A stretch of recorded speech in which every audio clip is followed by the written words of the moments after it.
Love lifts you up where you belong. Sometimes it takes so long to find it. But when you find the love inside yourself, you become your greatest cheerleader ever. 'Cause love abides inside of you. Give it a chance, give it a chance. 'Cause love abides inside. As this color, as it is, as you are.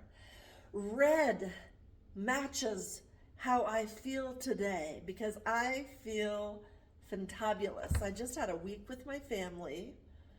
Healing has transformed my life. I took a year just to be by myself and took away relationships, took away people, and just sat with myself to heal myself. And I didn't know that I could ever do that. I had no idea I was going to be able to do that. I don't know how the lighting is because there's light on this side and not light. And so I'm just trusting that this is going to be light enough. But I have just took the time for myself and I am in awe of how great I truly feel. And so I love to come on here and give you all in for, there, I'm going to cross my legs and push there so nothing is revealed. Okay. Because, we know about all that stuff. Anyway, I am in awe of the transformation that has begun with me, and it's only getting better. So today, I just spent a week with my family, with my daughter and grandson, and it was transformative because now I'm in such a great place of healing and love and forgiveness and not over giving, but giving enough and learning myself that I don't have to wear any masks, that I come as I am, and now I'm accepted as I am. And can I tell you how amazing this is and how amazing this feels? When you do the work on yourself and you transform yourself and you stop blaming others for what happened to you or what's happening to you, and you stop looking outside of yourself for validation and comfort and love, and you start pouring all that energy back into yourself that you gave away for free to everyone else, and you mothered and parented everyone else except for yourself. And then one day you wake up and you're like, oh, I'm falling apart. My back hurts, my body's overweight, I'm eating the wrong foods, I'm running away from myself because I don't like what I see in the mirror. And you start pouring all that back while you're broken. I want to use the analogy, it's like you're just a bird that you go, go, go, and you fly, fly, fly, fly, fly into this world, and then one day there's so many trees and resistance in your way that you keep banging into trees and things that one day all of your wings just break. One breaks and then another one breaks, and maybe a little bit cracks at first, but then they eventually break all the way. And then you're left as this little bird, or this big bird, as I was. You're left as this big hurt bird that has broken wings. And there's nobody there to take care of you because you've trained everyone in your life that you're the caretaker and that you're the one that's going to come to their rescue. But you forgot to also make sure that if something happens to you and if you break your wings, that they will also come to you and give to you and nourish you and fix you and help you.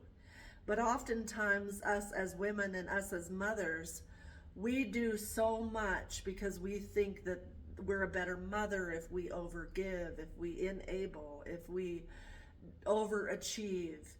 And we let go of what's important to us, and we lose track of what's our goals are, or our aspirations. We don't even know what we like anymore. We don't even look in the mirror anymore because there's no time. We're just in survival mode raising kids. And then we do the same for our husbands because they work all day, and we want to make sure that they're extra special when they get home and treated well. But then we go to bed feeling extremely exhausted, extremely malnutritioned, extremely nutrient deficient because we didn't do anything, extremely unhealthy because maybe we didn't have time to go to a gym, and we were just giving. We were giving so much that our cup was so empty, and yet we were just using fumes, which became our nutrients, which became our minerals. And then when we did lay down, we were just like a shell of a person.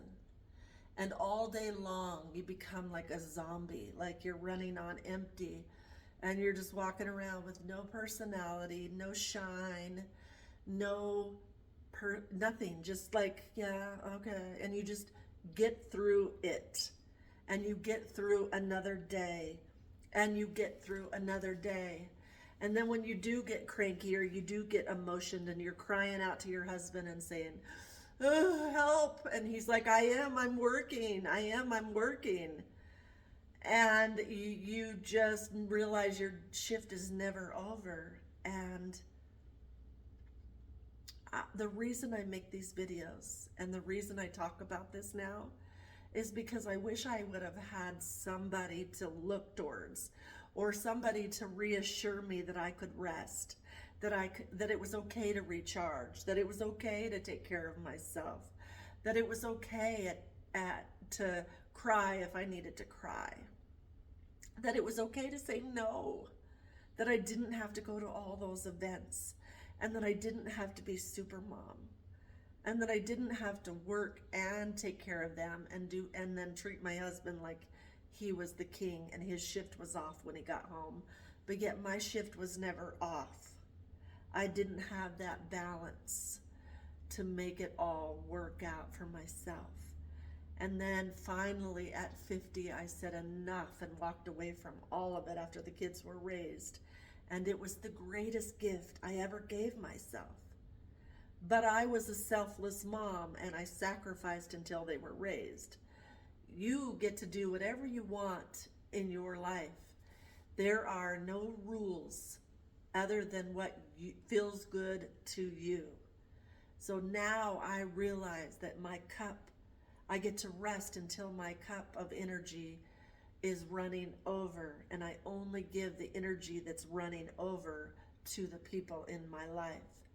And I know how to say no now, and I know how to say yes. I know how to let go of all my masks and just be myself, and that's enough. I don't have to overgive. I don't have to over-explain. I don't have to do anything. And just by that alone, and getting my rest, getting my proper nutrition, going to the gym, walking every day, working in my home gym, taking it carefully now that I'm in my 50s so that I don't hurt anything, but yet still being kind to myself. I have given myself the greatest gift, which is making me feel younger, and which is making me feel lighter. So I come on here to give you hope that today can be a better day. And it starts with you. It starts with finding yourself, putting yourself back on your to-do list. When you're an empty nester, I believe that if you do it right, it can be the best chapter of your life. I used to think it was the end of the road when my kids were raised. But yet there was part of me when they were young that wanted them to be raised. But then it happens so fast that you don't feel ready because you didn't pour into yourself. So today I'm giving you permission, men and women, to pour into yourself at all stages of your life. so that when you do get to that milestone of being an empty nester, that you're not the one sitting there going, oh my gosh, now what? Now I've lost myself. I don't know what to do. Now I have to wait for grandchildren. No, you make that the best chapter of your life. You start going to the gym. You start caring about yourself. You start walking every day. You start putting the proper nutrition. You get off that couch. You get off of social media, and you start saying, what can I do today to make myself happy? And then you start going on those vacations, and you start going for that job maybe that you didn't think you were qualified for, or you couldn't work it because you had kids. Now you can do anything you want to do. So now is your time to shine. So you see, at every stage of our life, we can retrain our mind for greatness. And we can put on the dress, we can put on the heels, we can do the fashion shows for no reason, we can take the pictures, we can feel good about ourselves, we can talk nice to ourselves. We can now be the star of our show because everybody was all the star for all those years. Now you get to be the shining bright star, which will feel uncomfortable at first because you're so used to putting everybody else, taking pictures for your kids and doing everything for them, that you kind of frumpied yourself up because you didn't have time. Now you get to unfrumpy yourself up, put the tight dress on, put the heels on, wow your husband if you have a husband. Don't be that frumpy housewife anymore. Be that, I can't wait. If you wonder why your husband never comes home, why would he? He's gonna see somebody on the couch looking like, yeah. Men are visual. Remember that, ladies. Get yourself together for yourself, and then it becomes a ripple effect. And if you're single like me, everywhere I go, people stare, and I get to choose when I'm ready. I get to choose if I want to date. I get to choose what's best for me, not anyone else. And in the meantime, I'm living life beautifully. I have my own home, have my own businesses. I march to the beat of my own drum. I work when I want. I travel when I want. I created a vacation lifestyle on purpose because that's what I love. So I take the things that I'm great at, which are taking care of a home and my lifestyle, and put it on video for the world to see, which in turn makes my life greater, and it gives you maybe ideas that you didn't even think about. That I spark this little interest inside of you that today is a great day, and today is only going to get better because you said so. So walk in this peace and walk in this knowledge that everything is always working out for you, and take this good energy and pour it back into yourself and make your day great again because you said so. I love you.